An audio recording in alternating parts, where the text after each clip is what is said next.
Jack B update. Abangan si Barbie Fortesa.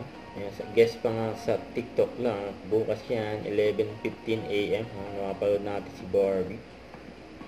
Last night naman, magkasama sila Barbie Fortesa at Jack Roberto. Just a birthday party. Kasama yung mga Sparkle.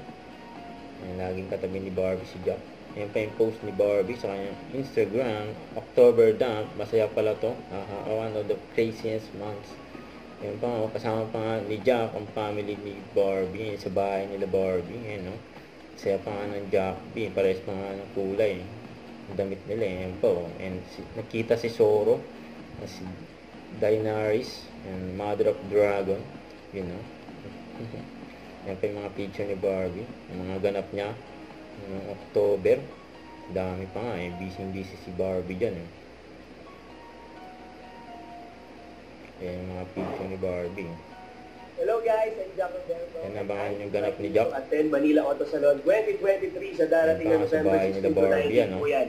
Kita-kita tayo sa Team Ride Max and Autobot booth kung saan maraming giveaway, entertainment at mga guest artists na hindi mo inaasahan. And also to get a chance to win an exclusive merchandise from Team Ride Max. So paano? Asahan kita dyan ha. See you there! Huwag kalimutan mag-subscribe, click ang notification bell para lang update po on your reaction vlog. Bye guys, thank you for watching.